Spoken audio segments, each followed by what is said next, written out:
Hello दोस्तों, मैं आरिफ और ये आपका YouTube channel political academic studies. आज मैं डिस्कस करने वाला हूँ प्रीवियस ईयर क्वेश्चन पेपर और इम्पोर्टेंट क्वेश्चन पेपर जो कि आपके environmental science theories and practice paper में आने वाले हैं। काफ़ी सारे स्टूडेंट्स की रिक्वायरमेंट थी कि आप जो है इम्पोर्टेंट क्वेश्चन से रिगार्डिंग भी एक वीडियो बना दें। तो मैंने ये जो इम्पोर्टेंट क्वेश्चन और जो प्रीवियस ईयर क्वेश्चन पेपर है उसको लेकर ये वीडियो बना रहा हूँ। इससे पहले मैं 3 वीडियो बना चुका हूँ। तीन में मैंने जो इन तीनों वीडियो में पार्ट 1, पार्ट 2, पार्ट 3 जो इन तीनों वीडियो के अंदर मैंने बताया है जो इंपॉर्टेंट क्वेश्चंस हैं, कौन कौन से इंपॉर्टेंट क्वेश्चन आ रहे हैं और उनके आंसर क्या होंगे। आज जो मैं आपको बताने वाला हूँ ये डायरेक्ट क्वेश्चंस हैं जो कि आ सकते हैं। इसके साथ साथ मैं कुछ एड ऑन भी करूंगा कि इसमें कौन कौन से क्वेश्चन और आ सकते हैं इस साल, यानी कि जो आपका एग्जाम होने वाला है। तो जैसे कि आप देख रहे हैं आपका जो पेपर है ये AEC पेपर है, यानी कि एबिलिटी एनहेंसमेंट कोर्स, जो कि environmental science theories and practice करके पेपर है और कोड इसका आपको 2181001001 है। ठीक है। आज जो है इसके जो बेसिक जो पेपर की जो क्लासिफिकेशंस है और क्या रेगुलेशन है और इसमें साथ साथ में क्या क्या आपके जो निर्देश है, ठीक है, उन निर्देश को हम बहुत ध्यान से देख लेते हैं क्योंकि ये पेपर जो थोड़ा टेक्निकल पेपर है। अगर इसमें आपने थोड़ा सा भी गलती कर दी तो आपका लगभग पेपर ना छूट जाएगा। इसमें टाइमिंग के अकॉर्डिंग दिया हुआ है, जैसे कि अगर हम ड्यूरेशन की बात करें और मैक्सिमम मार्क्स की, तो ये पेपर ना डिफरेंट डिफरेंट पार्ट में है, part A, part B, part C. ठीक है। तो अगर हम सिर्फ SOL वाले स्टूडेंट्स की बात करें तो SOL वाले स्टूडेंट का जैसे कि कल उनका एग्जाम है, ठीक है, कल है और एक डेट और है, उसमें भी आपका इन्वायरमेंटल साइंस का एग्जाम है। तो जो SOL के स्टूडेंट है उनके लिए ड्यूरेशन अलग है और जो रेगुलर स्टूडेंट है उनके लिए ड्यूरेशन अलग है। साथ में ही जो रेगुलर वाले स्टूडेंट का ड्यूरेशन है वही NC वेब जो non collegiate women educational board है, उन स्टूडेंट का जिसमें सिर्फ गर्ल्स ही पढ़ती हैं, उसका ड्यूरेशन रेगुलर वाले ड्यूरेशन से सेम होगा, यानी कि 1 आवर 45 मिनट। तो पार्ट 1 के लिए 1 आवर है एंड पार्ट बी जो है 45 मिनट के लिए। ठीक है। वैसे तो आपको पूरा पेपर एक ही उसमें करना है, लेकिन डिफरेंट डिफरेंट वे में आप इसको कर सकते हैं। मैक्सिमम मार्क्स की अगर हम बात करें तो रेगुलर स्टूडेंट और NC वेब वाले स्टूडेंट के लिए ये पेपर ओनली 50 मार्क्स का आएगा। अगर हम बात करें जो है SOL वाले स्टूडेंट के लिए, तो SOL स्टूडेंट के लिए ये जो है 70 मार्क्स का पेपर आएगा। इसमें जो है ड्यूरेशन 2 आवर 30 मिनट का रहेगा, जिसमें पार्ट 1 जो पार्ट ए है उसमें 1 आवर, पार्ट बी में 45 मिनट एंड पार्ट सी में भी 45 मिनट का जो ड्यूरेशन होगा only for the SOL students. कुछ main instruction for the students हैं जो कि आपको पढ़ लेनी चाहिए अपना एग्जाम देने से पहले। तो सबसे पहले जो इंस्ट्रक्शन है वो है कि आप अपने जो है क्वेश्चन पेपर के ऊपर on the top of your question paper जो है immediately on receipt of this question paper आप अपना जो है रोल नंबर लिख ले first. The second one is the for regular student है। For regular student, the question paper is divided into 2 parts. Part A 30 marks and Part B 20 marks. Attempt 3 question for Part 1 and any 2 question for Part B. Okay? यानी कि इसमें ये जो है जो बोल रहा है वो ये कह रहे हैं कि जो है जो रेगुलर स्टूडेंट है और जो NC वेब वाले स्टूडेंट है उनके लिए ये 2 खंडों में विभाजित किया गया है। भाग 1 जो है 30 मार्क्स का है और भाग बी जो है 20 मार्क्स का है और भाग ए में 3 प्रश्न आपको करने हैं और भाग बी, ठीक है, में जो है आपको 2 प्रश्न करने हैं। इसी तरीके से जो सेकंड इंस्ट्रक्शन है वो SOL स्टूडेंट के लिए है। For the SOL students the question paper is divided into 3 parts. Part A 30 marks, part B जो है 20 marks and part C 20 marks. Okay, तो 20 प्लस 20 प्लस 30 70 जो है टोटल हो जाएगा। Attempt 3 question from part 1, 2 question part 2 and 2 question part C. Okay, and the fourth instruction जो है question number 1 from part A is compulsory, यानी कि जो आपको पार्ट 1 में जो 3 क्वेश्चन करने हैं, 3 में से जो फर्स्ट क्वेश्चन है question number 1 is compulsory for the student, regular student also, NC web student also and NC web. Okay, and the last one is a very important instruction for all student. Answer may be written either in English or Hindi, but the same medium should be used throughout this paper.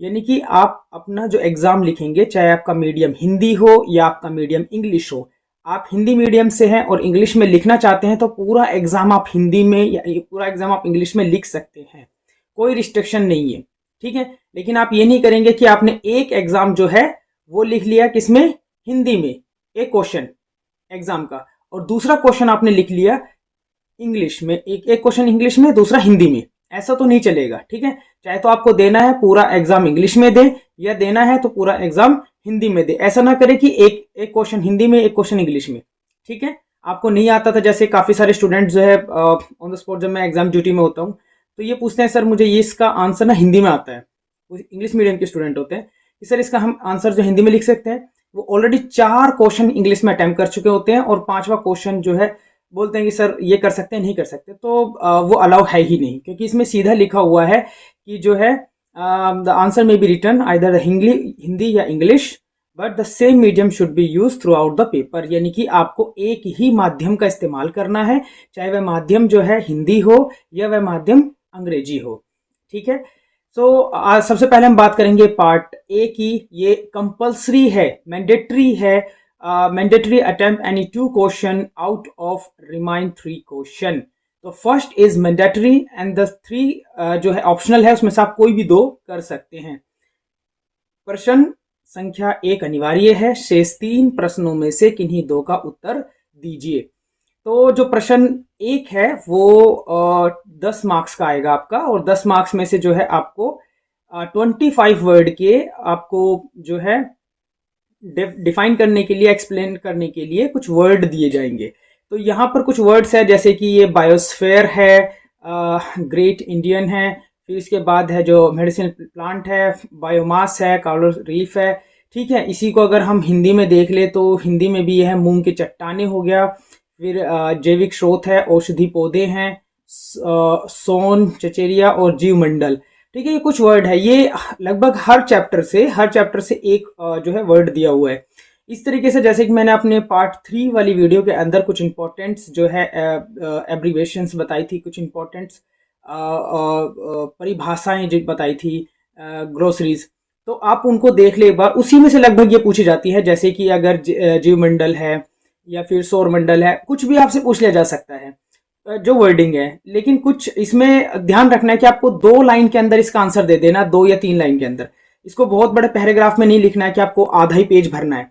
ये 25 word का मतलब है 2 से 3 line maximum. तो 2 से 3 line से related आपको जो आता है वो इसमें लिख सकते हैं। ये फर्स्ट क्वेश्चन आपका हो जाएगा। बचेंगे आपके जो पार्ट बी में 3 क्वेश्चन और। तो इन 3 क्वेश्चन में से आप किन्हीं 2 को करना होता है, ये भी 10-10 मार्क्स के हैं, तो इस तरह आ जाएंगे आपके 30 मार्क्स। तो इसमें से जो मैं क्वेश्चन आपको बता रहा हूँ इन्वायरमेंटल साइंस से रिलेटेड है। इन्वायरमेंटल साइंस में मोमेंट्स से लेकर एक क्वेश्चन आता ही आता है, जैसे कि ये वाला क्वेश्चन है, discuss how environmental movement contribute the environmental protection, give brief overview of the environmental science, environmental history, यानी कि पर्यावरण जो आंदोलन है पर्यावरण संरक्षण में कैसे योगदान देते हैं चर्चा कीजिए, और पर्यावरण के इतिहास का जो है संक्षिप्त विवरण दीजिए। तो पर्यावरण को लेके लगभग एक जो मूवमेंट से लेकर जो क्वेश्चन है पर्यावरण से रिगार्डिंग जो है, एक क्वेश्चन जो है बहुत इजीली पूछा जाता है। ये क्वेश्चन घुमा के भी आ सकता है, ठीक है। ये क्वेश्चन रिगार्डिंग प्रोटेक्शन से रिगार्डिंग है, या आंदोलन से रिलेटेड है, या संरक्षण से रिलेटेड एक क्वेश्चन आता ही आता है। तो आपको जो है इसमें बेसिकली बताना है जो हिस्ट्री है इन्वायरमेंटल साइंस की, ठीक है। जैसे कि अगर हम रियो डी जेनेरियो से 1992 से ले तो पूरा उससे पहले भी, फिर चिपको आंदोलन है, ये वो, आप बहुत कुछ लिख सकते हैं अंदर कि इन्होंने किस प्रकार से जो है योगदान दिया है संरक्षण में, ठीक है। और जितनी भी इन्वायरमेंटल रिगार्डिंग मूवमेंट है आप इसमें लिख सकते हैं, क्योंकि पूरी हिस्ट्री पूछी है इसके अंदर।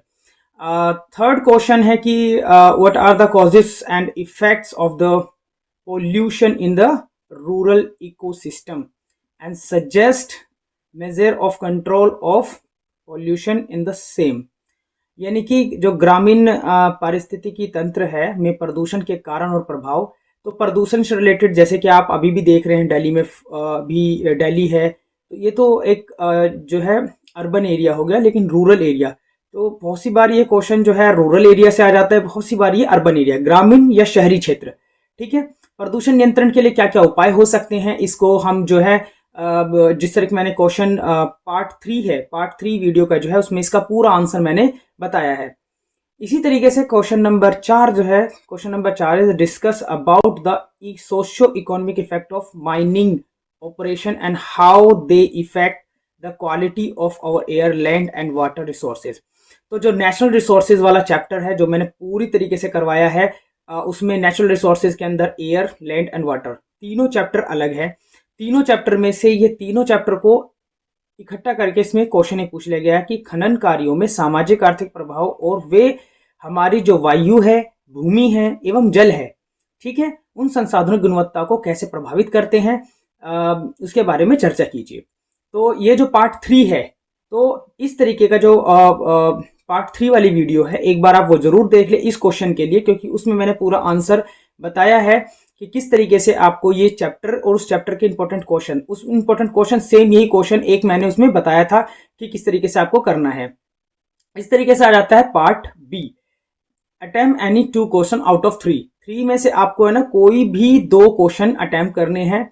जो फर्स्ट क्वेश्चन है वो है solid waste from different area in one of the Indian state are summarise below. तो एक जो मैंने पार्ट 2 बनाया है, पार्ट 2 वो सॉलिड वेस्ट मैनेजमेंट से रिगार्डिंग पूरा का पूरा एक पूरी वीडियो बनाई है। उसके ऊपर मैंने पूरा डिस्कस किया है कि कैसे सॉलिड वेस्ट मैनेजमेंट किया जा सकता है, कैसे नहीं। जैसे कि अगर हम इसमें बात करें कि सीरियल नंबर है, ये 5 स्टेट के बारे में जो है बता रखा है। साइट 1 है, इनकी एक स्टेट के बारे में बता रखा है और उसमें 5 साइट्स हैं, ठीक है, ABCDE, ठीक है। इसमें सॉलिड वेस्ट जनरेट है, ठीक है, तो ये जनरेट हो रहा है, ये कलेक्टेड है और ये ट्रीटेड है और ये लैंडफिल्ड है, ठीक है। तो लैंडफिल्ड वाला मैंने जो है पार्ट 1 में करवा रखा है, तो अगर आप चाहे तो वो वीडियो देख सकते हैं इसके आंसर के लिए। तो इसी तरीके से जैसे भारतीय राज्यों में, इसी प्रश्न को अगर मैं हिंदी में बताऊं कि भारतीय राज्यों में से एक के विभिन्न क्षेत्रों में जो ठोस अपशिष्ट है का जो है सारांश नीचे दिया हुआ है, ठीक है। जो TPD है ये टन प्रति दिन का है कि इतने टन प्रति दिन जो है ठोस जो है अपशिष्ट जनरेट हो रहा है, ठीक है, जिसमें से ABCDE दिया हुआ है। क्वेश्चंस हैं, क्वेश्चंस को आपको सेम इस तरह पढ़ना है, उनको सोल्व करना है। जैसे कि सर्वाधिक अपशिष्ट उत्पन्न करने वाले स्थल की पहचान कीजिए जो सबसे ज्यादा, तो आपको डाटा देखना है सबसे ज्यादा कहाँ जनरेट हो रहा है। तो सबसे ज्यादा जनरेट हो रहा है ये 22,632। तो आपको जो है यानी कि किस स्थल पर, ई स्थल पर हो रहा है सबसे ज्यादा उत्पन्न, ठीक है। इसी तरीके से प्रश्न नंबर 2 है, प्रश्न नंबर 2 में भी आपको, तो आपका इनका आंसर ना जैसे क्वेश्चन दिया हुआ है और जो टेबल दी हुई है, टेबल, बहुत से क्वेश्चन जो है टेबल के अकॉर्डिंग आ सकते हैं। कुछ क्वेश्चंस जो है जो लॉन्ग क्वेश्चन है वो टेबल के अलावा आपको जो है पिक्चर दे के भी आ सकते हैं, किस पिक्चर्स में देख के बताइए क्या क्या आएगा। फिर एकत्रित श्रेणी में कौन सी साइट अपेक्षाकृत सर्वाधिक है और सबसे स्वच्छ साइट की पहचान कीजिए। तो वापस से आपको पूरा जो है टेबल को देखनी है, उसमें सबसे जो अपेक्षित साइट है वो कौन सी है और सबसे स्वच्छ साइट जिसमें सबसे कम जनरेट हो रहा है, ठीक है, जिसमें सबसे कम ठोस अपशिष्ट जनरेट हो रहा है, उत्पन्न हो रहा है, वही सबसे स्वच्छ जो है साइट होगी। इसके बाद हम तीसरे की बात करें, तीसरे में चर्चा करें कि इसका मनुष्य पर क्या प्रभाव पड़ने वाला है और इसे नियंत्रित करने के क्या उपाय हैं।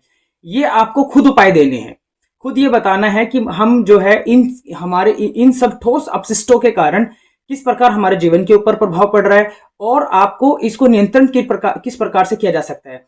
जैसे कि अगर हम बात करें कि प्लास्टिक का कम यूज कर सकते हैं हम, फिर जैसे कि ज्यादा से ज्यादा हमें यूज क्या करना है, जैसे कि हम पॉलिथीन लेके हर सामान पॉलिथीन में लाते हैं, उसके अलावा हम जूट का बैग ले सकते हैं, कपड़े का बैग ले जा सकते हैं सामान लेने के लिए। बहुत सारी चीजें ऐसी जिसका हम इस्तेमाल कर सकते हैं इन सब चीजों को रोकने के लिए, ठीक है। इसके बाद है ठोस अपशिष्ट उपचार के वैकल्पिक तरीकों के उपाय। तो इसमें पूरे वे तरीके बताने जो मैं बता रहा हूँ, चाहे वो कुछ भी ऐसा यूज हो, जैसे कि अगर हम जितना वेस्ट यूज करते हैं उस वेस्ट में से हम उसका रिप्रोडक्शन भी कर सकते हैं, ठीक है। जैसे कि अगर हम जूट का इस्तेमाल करते हैं, कपड़े का इस्तेमाल करते हैं, इसको रीयूज किया जा सकता है, ठीक है। लेकिन अगर हम प्लास्टिक का यूज प्लास्टिक का इस्तेमाल करते हैं, प्लास्टिक का हम बहुत ही कम यूज कर सकते हैं, जैसे कि पॉली बैग्स है, ठीक है। तो आपको इसमें वो पूरा आंसर देना है। तो ये ध्यान दें कि इसमें है ना आपको 1 2 3 4 यानी कि 4 क्वेश्चन पूछे गए हैं। चारों क्वेश्चन का लगभग सेम मार्क्स होगा, यानी कि अराउंड 2.5 मार्क्स। ठीक है, तो आपको उसी के अकॉर्डिंग इनका आंसर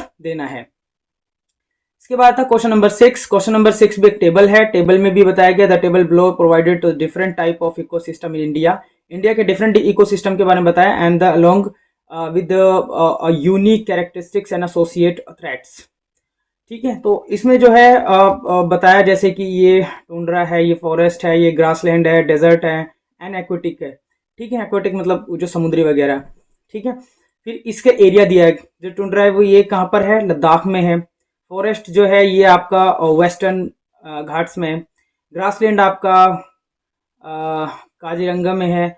और डेजर्ट जो है वो थार यानी कि जो रेगिस्तान वाला इलाका है। एक्वेटिक जो है ये पूरा आपका सबमरीन जो नीचे का पूरा एरिया है। ठीक है, इसमें यूनिक कैरेक्टरिस्टिक्स दे रखी है क्या क्या, जैसे कि ये कोल्ड है, ठीक है, ट्री लेस है। तो इसमें पूरा एकदम बता रखा है कि रिच डाइवर्सिटी है ये। तो आपको इस टेबल को जो है क्वेश्चन को बहुत पहले पढ़ लेना है। क्वेश्चन को जल्दी से पढ़ लेंगे, उसको ध्यान से पढ़ना बहुत ज़रूरी है। इसके बाद जो है इसमें पूरा सिस्टम दिया हुआ है, इसके अकॉर्डिंग ही आपको सभी आंसर को क्वेश्चन का आंसर करना है।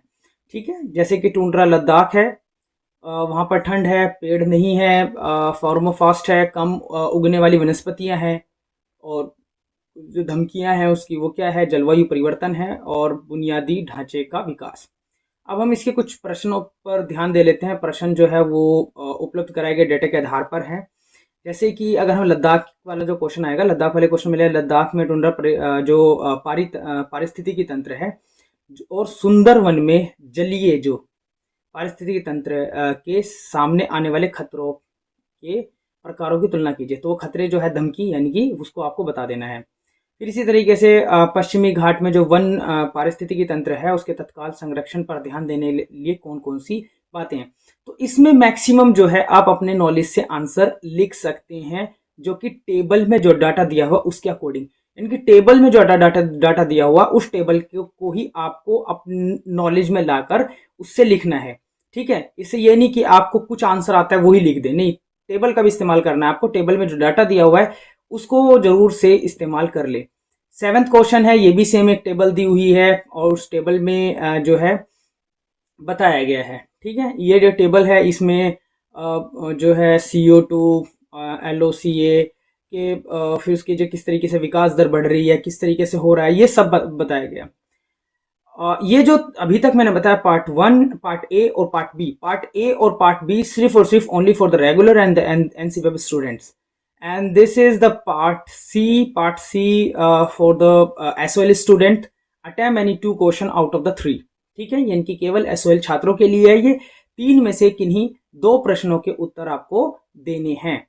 तो ये क्वेश्चन डायरेक्ट ये वाले तीन जो क्वेश्चन है, तीनों के तीनों क्वेश्चन मैंने जो है part A, part B, part C तीनों में करवाए हैं। आप वहाँ इनके आंसर देख सकते हैं। जैसे कि अगर हम सबसे पहले बात करें कि with the help of the relevant case study discuss the development project has affected for the ecosystem balance of the ecological balance of ecosystem. ठीक है, तो यानी कि जो एक प्रासंगिक केस अध्ययनों की सहायता से चर्चा करें कि विकास परियोजनाओं ने, ठीक है, पारिस्थितिकी तंत्र के पारिस्थितिकी तंत्र के जो परिस्थितिकी संतुलन को कैसे प्रभावित किया है। इसको जो है मैंने जो पार्ट ए यानी कि पार्ट 1 वाली जो वीडियो है इसका आंसर आपको वहां पर मिल जाएगा।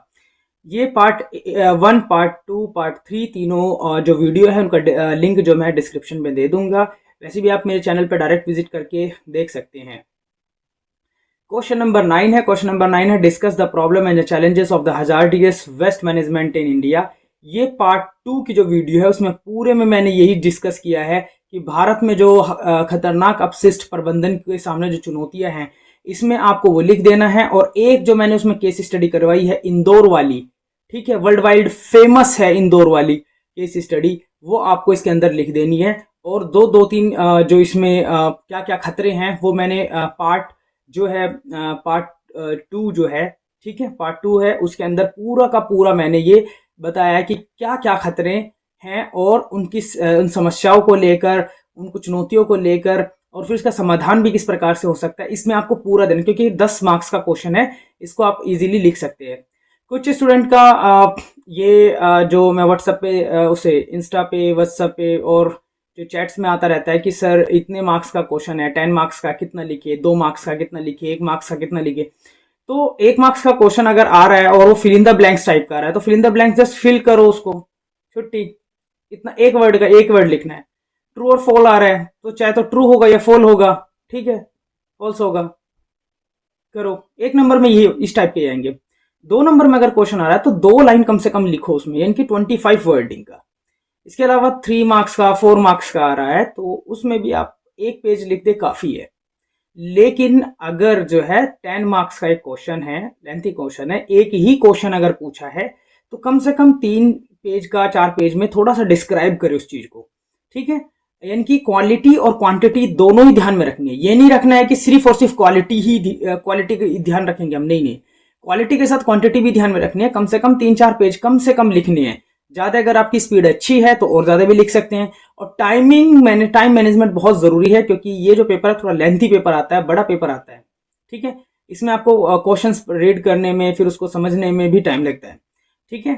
तो फिर लास्ट में आ जाते हैं हम क्वेश्चन नंबर 10। क्वेश्चन नंबर 10 जो है फ्रॉम एन इंडियन पर्सपेक्टिव, ठीक है, भारतीय दृष्टिकोण या भारतीय संदर्भ में, इस सस्टेनेबल डेवलपमेंट जो है इमर्जिंग इन द मार्केट, जो convertible in emerging market elaborate, यानी कि जो भारतीय दृष्टिकोण में अगर हम, क्या भारतीय बाजारों में सतत विकास संभव है। तो ये सतत विकास यानी कि जो पार्ट 1 है, पार्ट 2 है, पार्ट 3, तीनों वीडियो के अंदर मैंने डिस्कस किया है कि चैप्टर 1 से लेकर और चैप्टर 10 तक सभी में सस्टेनेबल डेवलपमेंट को लेके कुछ ना कुछ जरूर बोला गया है। सस्टेनेबल डेवलपमेंट को आप एक बार जरूर देख ले। सस्टेनेबल डेवलपमेंट से रिलेटेड एक क्वेश्चन आ ही जाता है, क्योंकि जो आज का टाइम है, अगर हम G20 की बात करें, G20 में भी सस्टेनेबल डेवलपमेंट को लेके बात हुई थी। जितनी भी दुनिया के अंदर इन्वायरमेंटल कंसर्न को लेके मीटिंग्स होती है, उसमें जो है सस्टेनेबल डेवलपमेंट को लेके जरूर बात होती है। तो ये थे वे 10 क्वेश्चन जो है। एग्जाम पैटर्न लगभग यही, क्योंकि प्रीवियस ईयर का क्वेश्चन पेपर है तो लगभग यही आना है, कोड सेम है, सब कुछ है। तो अभी जो है कल परसों और 2-3 दिन के अंदर जो है SOL का एग्जाम है, इसके बाद NCF का एग्जाम है, फिर इसके बाद जो है रेगुलर वाले स्टूडेंट्स का एग्जाम है। तो एक बार आप ये जो है पैटर्न जरूर देख ले जो मैंने बताया है। और मेरी जो पार्ट 1, पार्ट 2, पार्ट 3 जो वीडियो है environmental science theories and practice into 3 theories and practice की, उसको आप देख सकते हैं, जिसका लिंक जो है मैंने डिस्क्रिप्शन में दे दिया है। और इनके जो नोट्स हैं वो भी मैंने जो टेलीग्राम पर डाले हैं, टेलीग्राम का लिंक भी मैंने डिस्क्रिप्शन पे है, उसको आप इजीली एक्सेस कर सकते हैं। और ये वीडियो आपको अच्छी लगी हो तो अपने दोस्तों में शेयर करें, लाइक करें, सब्सक्राइब करें। Thank you.